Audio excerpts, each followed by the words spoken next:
দুনিয়াতে না হয় একটু কষ্ট করে হালাল খেয়ে আসেন।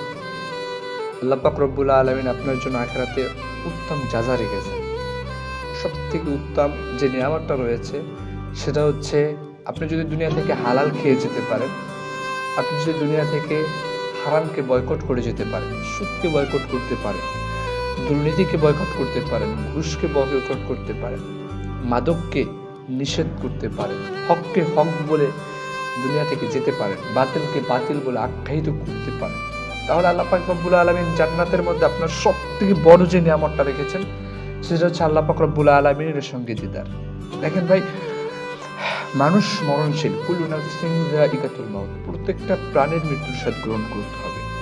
সে যদি আসমানের উপরেও পলায় অথবা জমিনের নিচেও পলায়, সব জায়গাতে মৃত্যু আপনাকে ঘিরে নেবে। আল্লাহ রসুল সাল্লাল্লাহু আলাইহি ওয়াসাল্লাম বলেছেন, তুফাতুল মুমিনিল মাউত, ইমানদারদের জন্য মৃত্যু হচ্ছে উপহার স্বরূপ। ইমানদার কারা? যারা অন্যের পাত মেরে খায় তারা কি ইমানদার?